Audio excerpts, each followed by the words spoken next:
Hi guys, on se retrouve aujourd'hui pour une nouvelle vidéo et aujourd'hui j'avais très envie de vous faire un book haul parce que j'ai acheté énormément de livres ces derniers temps. Donc si vous ne le savez pas, là pour l'instant je suis confinée chez moi parce que je suis positive au coronavirus. Je reprends le travail lundi prochain, donc le 19. Donc évidemment j'ai beaucoup de temps pour lire et je suis en train de descendre ma pile à lire en fait tout simplement. Du coup j'ai repassé des petites commandes de livres comme je peux pas me déplacer en librairie. Et du coup j'ai plein de petits livres à vous montrer que j'ai acheté juste avant d'être malade. Et puis du coup j'aurai sûrement un book haul incessamment sous peu encore à vous faire avec les petites commandes que j'ai passées. Donc on va commencer tout de suite par les achats que j'ai fait directement en librairie il y a quelques semaines. Et on va commencer sans attendre par un gros classique. Donc ce sont des nouvelles éditions qui sont sorties chez du coup Hugo Poche. C'est magnifique, n'est-ce pas? Donc il s'agit évidemment d'Anna Karénine de Léon Tolstoï. Ça fait des années que je veux lire Anna Karénine. Et donc j'ai trouvé cette édition qui est juste sublimissime. Et j'ai pas pu résister, voilà. Donc je l'ai acheté. En plus, voilà, c'est quand même un bon gros pavé. Mais il était pas cher du tout, il était à 9,50 €. Alors du coup, voilà, j'ai pas pu résister. Donc si vous ne connaissez pas Anna Karénine, c'est tout simplement l'histoire d'une jeune femme qui s'appelle Anna Karénine. Donc ça se passe en Russie. Et Anna Karénine est mariée donc à un homme et en fait elle n'aime pas du tout cet homme. Elle va tomber amoureuse du comte Alexis Wronski et de là va s'enchaîner toute une péripétie entre ce que lui dicte la morale, ce qu'elle estime devoir faire, voilà, avouer son infidélité à son mari, etc. Et en même temps, voilà, l'intensité de cette passion l'écarte petit à petit du droit chemin, elle y revient, elle l'écarte à nouveau. Voilà, quand j'ai lu en fait le pitch, quand je me suis renseignée sur Anna Karénine, ça m'a un petit peu fait penser au type de récit voilà, de femmes tiraillant entre leurs devoirs, leur fidélité, etc. Comme on peut trouver chez Flaubert avec Madame Bovary, où évidemment ça va être deux styles très différents puisqu'on a Tolstoï d'un côté et Flaubert de l'autre. Mais voilà, du coup ce sont souvent des récits que j'adore, qui sont je trouve pleins d'actualité, qui sont très modernes. Et voilà, donc j'ai vraiment hâte d'entamer Anna Karénine, qui est un beau pavé, hein, encore une fois. On est à plus de 900 pages. Donc voilà, ça va bien m'occuper. Mais j'ai vraiment hâte de m'attaquer à ce chef-d'œuvre de la littérature russe. Ensuite, vous allez voir qu'il y a clairement un thème commun voilà, pour les ouvrages que j'ai achetés. Puisque j'ai acheté Crime et Châtiment de Dostoïevski. Voilà, pareil, ça fait des années que je veux lire Crime et Châtiment, mais surtout en fait depuis mon année en Angleterre, puisque c'est un livre qui est énormément lu en Angleterre. Voilà, du coup j'ai vraiment hâte de lire ce livre, qui est l'histoire du coup d'un jeune homme qui s'appelle Raskolnikov. Voilà, j'ai dû prendre la quatrième parce que son prénom est imprononçable.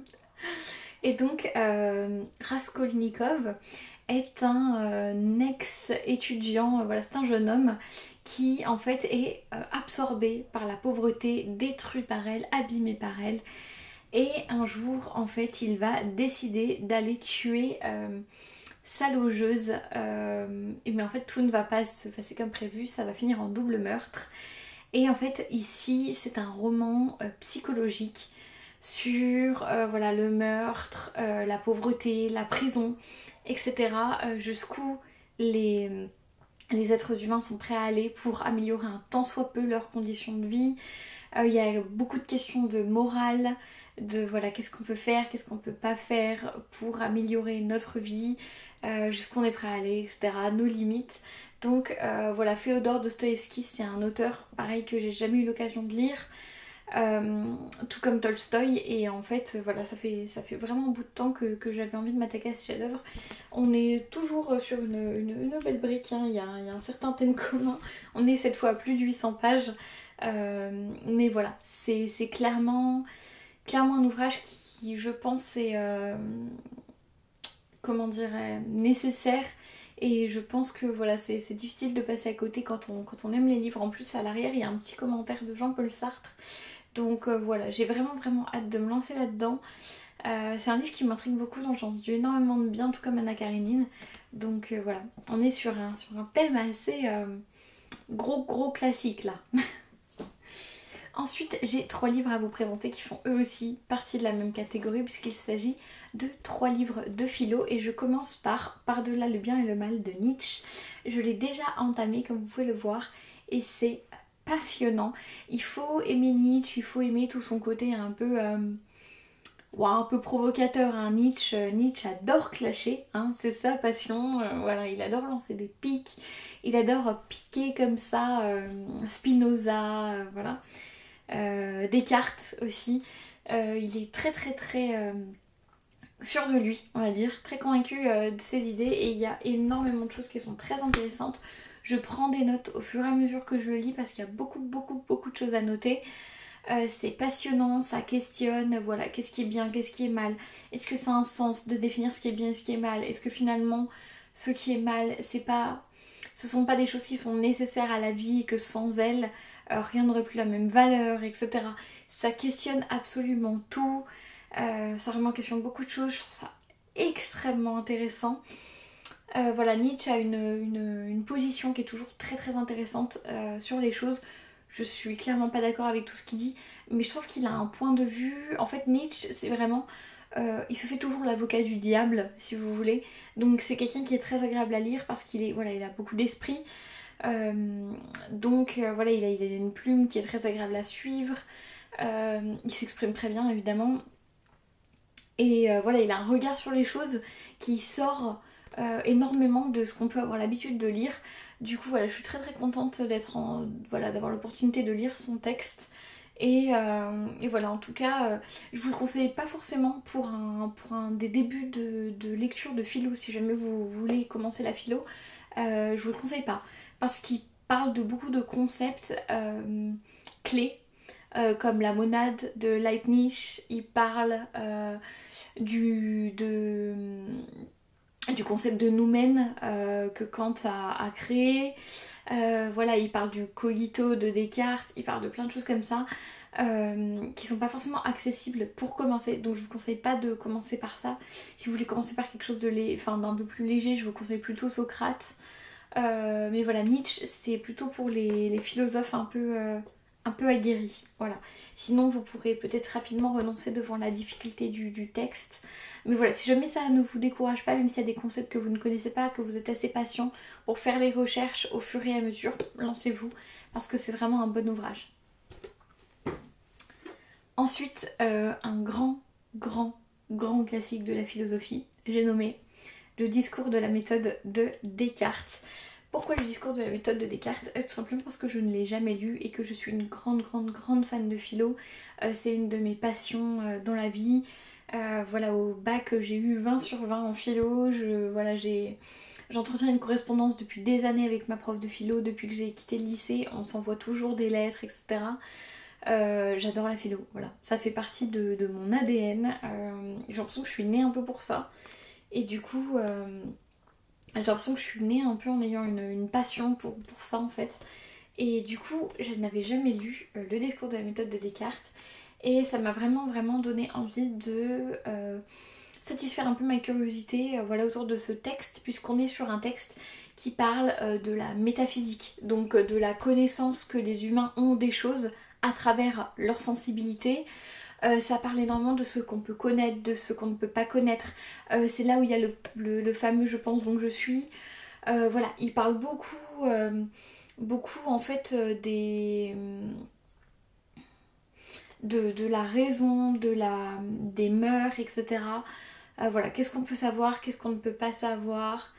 Voilà, 2-3 règles pour comment savoir se conduire sa raison, etc. On est sur un texte intégral et en plus c'est une très bonne édition parce qu'on a en fait des explications. On a le texte d'un côté et de l'autre des explications. Et en fait je me suis dit un petit peu en prévoyant que Descartes, voilà, ça faisait pas forcément partie de ces auteurs, tout comme Kant, qui sont forcément très faciles à lire. Voilà, du coup j'ai un petit peu voulu assurer le coup en ayant des explications à côté. Et aussi parce que je suis extrêmement nostalgique de mes cours de philo, donc je me suis dit que dans tous les cas, ça pourrait voilà, combler mes éventuelles lacunes en fait sur certains sujets. Donc voilà, je peux pas du coup vous en dire grand chose parce que je l'ai pas commencé, mais en tout cas c'est un tout petit texte, voilà, ça a l'air assez abordable honnêtement. Il coûte seulement 4 €, voilà. Et c'est publié chez GF Philo. Donc voilà, n'hésitez pas si jamais vous êtes intéressé par ce texte. J'ai hâte de le découvrir en tout cas. Voilà. Dernier livre, déjà. On est encore sur de la philo. On est sur un texte qui m'a été offert par mon copain, que je veux lire depuis extrêmement longtemps, puisque c'est le discours sur l'origine et les fondements de l'inégalité parmi les hommes de Rousseau, où on va donc, comme son titre l'indique, s'intéresser aux fondements de l'inégalité parmi les hommes, d'où ça vient, est-ce que ça vient de la nature, d'où vient la nature, etc. Voilà, c'est un texte qui promet d'être extrêmement intéressant puisque la nature de l'homme, c'est quelque chose qui m'intéresse énormément. Tout ce qui est loi naturelle, etc. L'état de l'homme en fait. Comment est-ce qu'on serait en fait sans toute cette civilisation? Comment est l'homme? Quel est finalement son... On va dire ça... Quelles sont ses racines en fait? Est-ce que vraiment profondément on est un petit peu condamné en fait à se comporter comme des animaux, voilà, avec de la violence, avec beaucoup d'anarchie, etc. Est-ce que en fait, du coup, ce qui nous maintient tous ensemble en tant que société, c'est une éducation, voilà, de la culture, etc. Est-ce que fondamentalement l'homme est bon? Enfin voilà, toutes ces questions, ça m'intéresse énormément. Et j'avais vraiment envie d'avoir le discours sur l'origine et les fondements de l'inégalité parmi les hommes, que j'avais également étudié en philo. Et voilà, donc je suis très contente de pouvoir découvrir ce texte. En plus, je trouve que la couverture est sublime. Voilà, je ne sais pas pourquoi, mais j'aime beaucoup. Donc voilà, et en tout cas, j'ai vraiment hâte parce que c'est tous les 5 des textes qui me parlent beaucoup, que j'ai envie de lire depuis très longtemps. Et voilà, en fait, j'ai de plus en plus envie d'acquérir plus de livres de philo pour combler un peu mes lacunes. Et voilà, donc ça promet d'être très intéressant. Je précise juste que GF Philo, si jamais vous voulez trouver les éditions, c'est disponible vraiment très facilement en librairie. Hein. C'est Flammarion en fait tout simplement qui fait ces petites éditions de philo qui sont pas chères et qui sont vraiment cool. Le discours sur l'origine et les fondements de l'inégalité parmi les hommes, il est à 2,90 €. Donc voilà, vraiment ne vous privez pas si jamais vous voulez acquérir un petit peu de connaissances philosophiques, etc., morales et tout, à acquérir des petits livres de philo comme ça, pas très chers, et à vous faire confiance parce que petit aparté, du coup ça part en digression totale, mais en fait je trouve que souvent les textes comme ça, il y a un petit côté un petit peu élitiste où voilà, soit on a peur de pas comprendre, soit on pense que c'est trop poussé pour nous, voilà, soit c'est des textes qui du coup donnent pas envie parce qu'on se dit oh là là ça va être barbant, etc. Mais faites-vous confiance, c'est des choses qui se lisent bien si vous vous mettez dedans, si vous essayez vraiment de transposer ça sur votre vie, etc. Je pense vraiment que tout le monde peut lire des textes comme ça, faites-vous confiance, vous êtes capable de lire des choses comme ça. Et voilà, faut pas vous laisser impressionner par des textes un petit peu, voilà, ou même les classiques comme Anna Karénine, Crime et Châtiment, que ce soit Madame Bovary, Belle Amie, etc. C'est pas chiant, il faut vraiment juste vous faire confiance et vous laissez emporter par les textes en fait, et voilà, il n'y a pas de souci. Je pense que c'est largement faisable. Donc voilà, après ça dépend aussi de ce que vous aimez lire. Donc voilà, en tout cas j'arrête de blablater. Et voilà, je vais vous souhaiter une bonne soirée ou une bonne journée. Prenez bien soin de vous, j'espère que ce petit book haul aura pu vous donner des petites idées ou voilà, vous divertir. Et puis en tout cas je vous fais de gros bisous et je vous dis à la prochaine. Ciao.